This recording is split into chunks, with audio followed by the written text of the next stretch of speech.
Ano man po yan, naniniwala po ako, laging may magandang gagawin si Jesus sa bawat isa po sa atin. Bakit ko po nasabi yan? Ano man po yan.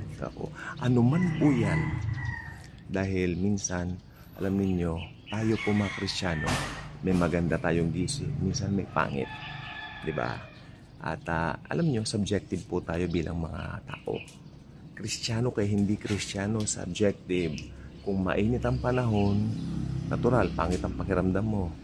Malagkit, may pawis ka, parang mainit, humid ang mabuti nga ngayon, medyo umiga. Kanina, hindi po maganda ang panahon. 'Di ba? Mainit po talaga. So, tapos magulo pa ang paligid mo. Talagang iinit nga ang ulo mo. Okay? Subjective po tayo bilang mga tao. Yan naman ang aking regalo sa inyo, nasasabihin ko. Hindi po ako nang huhusga ng tao, kung nagalit man, kung nabuwisit man, nabubuwisit po tayong lahat. Dahil subjective po ang katawan natin. Pero, bawat araw po, tandaan po ninyo, hawak ng Panginoong Hesukristo. Si Jesus po ang may hawak ng lahat. No? At hindi ka dapat mag-guilty kung nagalit ka, kung manabuwisit ka. Dahil talagang ganyan po ang panahon. No condemnation sa mga anak kay Christ. Okay? At naniniwala ako, gawin mo lang nun, mag-relax ka lang, mag-cool ka lang, no? At naniniwala ako, lalamig uli ang ulo po natin. No? So, makikita po natin dyan, ang diablo gumagawa ng paraan sa kaliit-liitang bagay. Gumagawa po siya ng paraan para i-distract po tayo, para asarin, para buwisitin tayo mga Kristiyano. Yan ang kanyang taktika. Napansin ko lang po siya.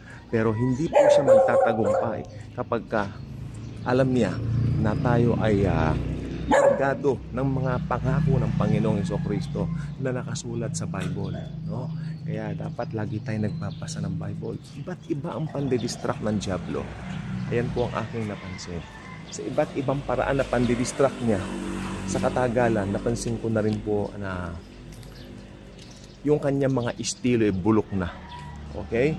Kaya naniniwala po ko na bawat araw po, bawat gising is a blessing. Regardless kung anong pakiramdam mo. Kasi subjective nga po tayo. Nandiyan din po yung maglalagay sa Satanas ng yung mga nakaraan natin, yung mga nangyari sa atin sa nakaraan na ayaw na nating balikan. No? Yung ayaw na nating balikan, minsan lumalagay pa dyan sa isipan natin. At yan po ang gusto kong sabihin po sa inyo. May nakalagay po sa Bible, forgetting the past and continue to what lies ahead. Okay, yun po ang nakalagay sa Biblia. At sa Bible lang po tayo. Hindi tayo pwedeng lumihis, hindi tayo pwedeng pumunta rito, hindi tayo pumunta sa likod. Sa Biblia lang po tayo. Okay? Ang mga Kristiyano po, nandito po tayo sa mundo, pero hindi po tayo taga dito. Hindi ito ang lugar natin. Hindi ito ang ating tahanan. Alam po natin yan. Ay, may good days, may bad days. It's normal, mga kaibigan. It's very, very normal. Ang tanong na nga lang po ay kung paano mo alam hawakan. Ang tanong na lang ay alam mo ba kung paano yan laruin, alam mo ba kung paano yan gawin. 'Di ba? Kasi dito sa mundo natin, talagang naniniwala ako, pinagaharian din ito ni Satanas.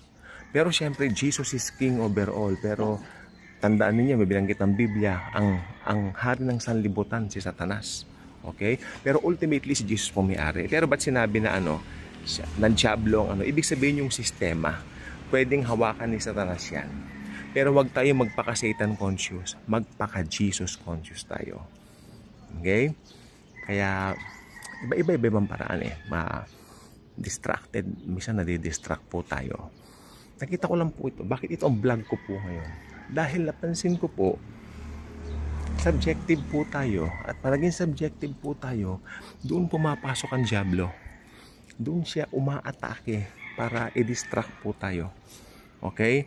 Para yung iba, nasisira ang araw. Pagkatapos, maapektuhan na rin yung pakikitungo sa ibang mga tao. So, wag po nating hahayaan yan na mangyari. Dahil lahat ng yan, pakana ng diablo. Okay? Ang pakana po ng diablo ay magnakaw, pumatay, di ba? Sabi ng John 10:10, pero pumarito ako upang magkaroon kayo ng buhay na ganap at kasiyasiya. Maliwanag po sa Biblia, yan po ang ministry ni Jesus. Magbigay ng buhay na ganap at kasaya-saya. Pag yan ang naranasan mo, gumising ka ng mapayapa, tandaan mo, si Jesus ang nagiging inspirasyon mo, kaya ganon. Pero pag hindi si Jesus ang nasa isip mo, gumising ka pa lang, disaster agad, delubyo agad. Amen?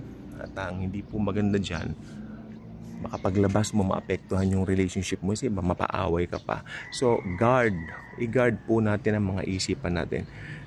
Dahil dito po, pumapasok si Satanas. Okay? Sa puso natin, din siya makakapasok.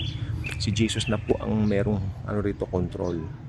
Okay? Pero yung mind po natin, ginagamit po niya. Kasi, tignan nyo, makikita natin sa paligid natin, pag nakita mo, meron tayo agad reaksyon. Di ba? Meron tayo agad. Pag nakita mo ganyan, pangit, anaasar ka na, sumibangot ka na. So, iyan po ang nakita ko po no? So, kaya yung ibang Kristiyano na under the law, pag ganito po na nako-condemn sila, do not condemn yourself. Hindi ikaw ang may kasalanan yan. Si Satanas ang may kasalanan yan. Okay? We have a new nature. Sabi ng Biblia, if anyone is in Christ, is now a new creation. Panghawakan natin itong mabuti sapagkat ito ang binabanggit ng banal na kasulatan po sa atin. We have now a new nature because of the Lord. At pag si Jesus na ang pinabayaan mong mag-lead sa'yo, naniniwala ako, napakaganda ng mga gagawin niya sa araw na ito at sa mga darating pa. Hindi tayo dapat mangamba, hindi tayo dapat matakot. Okay? So ilan pong gusto ko pong sabihin tungkol sa bagay na yan, at mabalik nga po tayo dito sa Malachi Prophecy dahil ngayon po may conclave na po yung mga pope. Ibig sabihin pipili na po ng bagong papa. Meron po nagsasabi, kung i-base mo sa Malachi Prophecy, na yung magiging successor daw ni Pope John Pope John po, hindi, Pope Francis po pala, sorry, si Pope John Paul II po, isa sa pinaka paborito kong pope yun kasi mukhang mabait, tsaka very humble, no? Siya po ay sumakabilang buhay 20 years ago, 2005. Medyo nasa kabataan pa tayo noon. At sumakabilang buhay siya noong mga panahon na yun. At ngayon pumalit nga po si Pope Francis. Si Benedict muna, tapos si Francis. O ngayon po ang sabi nila, itong papalit daw kay Pope Francis, according sa Malachi Prophecy, ay ang pangalan nito? Si Peter the Roman. Si Peter the Roman daw, ang kanya magiging reign dito sa Vatican o dito sa Rome o sa buong Catholic Church ay magiging daan na raw papunta doon sa pagpapakilala niya sa Antikristo. Hindi po siya ang Antikristo, pero maraming naniniwala na siya raw po yung false prophet. Pero kung titignan mo sa Bible, hindi pwedeng maging false prophet ang isang taga-Rome. Okay, dahil ang magiging false prophet po talaga Hudyo. Kahit saan mo tignan, kung talagang aaralin mo. Sapagkat meron pong hindi magandang history ang Catholic Church at ang mga Hudyo.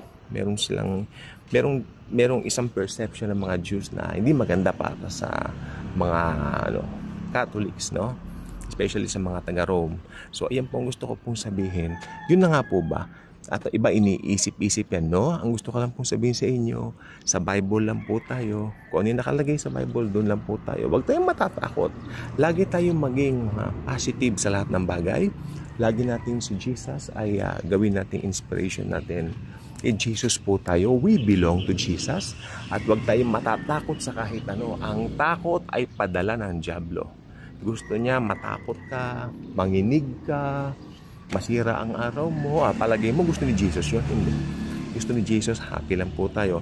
At kaya yan ang gawin natin. Manatili tayong happy lagi dahil yan ang gusto ng Panginoong Jesus. Lagi tayong maging masaya dahil sa Kanya.